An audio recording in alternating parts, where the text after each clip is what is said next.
A gente pode mudar de humor de acordo com os acontecimentos da vida. A grande questão é quando essa oscilação de humor começa a virar um problema na vida da pessoa. É quando uma pessoa muda consideravelmente o seu humor diante de uma frustração. Pessoas que, quando alguém não faz o que aquela pessoa queria, ela tem o que popularmente, não é correto em psiquiatria, mas popularmente as pessoas dizem: ah, ela surta, ou ele surta, nossa, eu surto.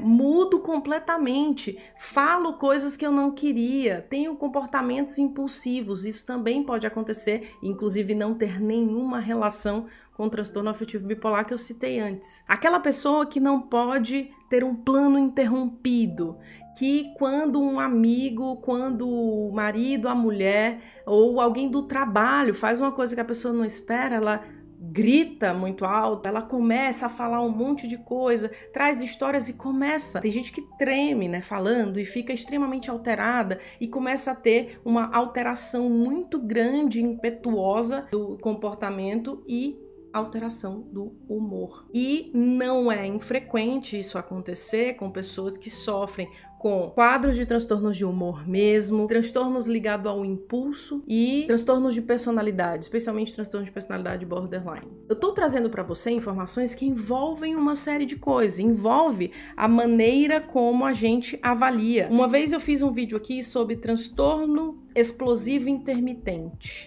que a gente chama de síndrome de Hooke. E o transtorno explosivo intermitente ou síndrome de Hooke, a pessoa tem uma explosão ali diante da situação e depois ela sofre muito porque ela fica péssima, ela não conseguiu conter aquele impulso daquilo que ela fez, ela teve um comportamento brusco, às vezes que gerou para ela às vezes um processo judicial por algo que ela fez e ela chora, ela tem muito arrependimento daquilo. Essa pessoa precisa de ajuda. Precisa essencialmente, às vezes, de intervenção medicamentosa e todas as vezes de psicoterapia. Não dá para tratar isso sem pensar numa psicoterapia. Ter dificuldade de lidar com frustrações é uma necessidade enorme de psicoterapia para aprender a lidar com as emoções, porque isso significa que a pessoa precisa entender e compreender-se nessas situações. E que muitas vezes o motivo dessa desregulação,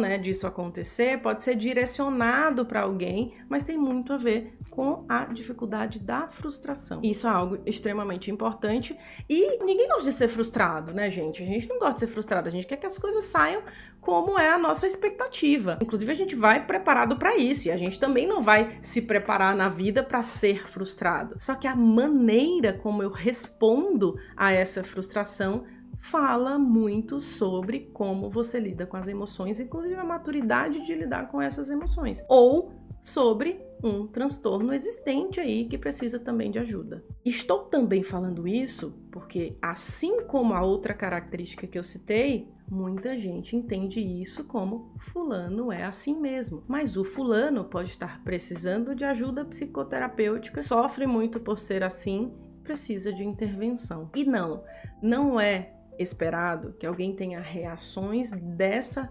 magnitude em situações de frustração. Quando que a gente se preocupa? Quando é cíclico e de grande intensidade, quando dura mais tempo do que o esperado, quando acompanha comportamentos de risco e quando o humor muda muito significativamente diante de frustrações. Isso tudo é importante para a gente ter uma direção diagnóstica, tá? E a direção diagnóstica também direciona o tratamento.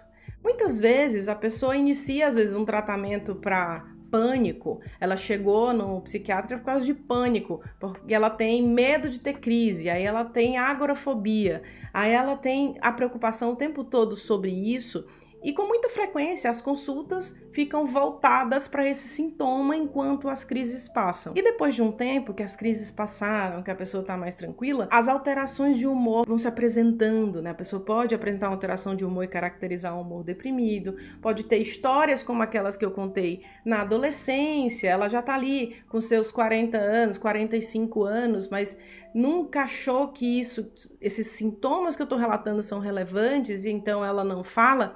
Isso que eu tô falando aqui é relevante. E quando você for falar sobre o seu humor e alterações, essas coisas, se você apresenta, é relevante que você fale, porque isso muda a direção de um tratamento. Inclusive, pode mudar a forma como você responde, né? A maneira como os remédios são prescritos, as doses que elas são prescritas, e isso modifica tudo, tá? Isso é muito importante.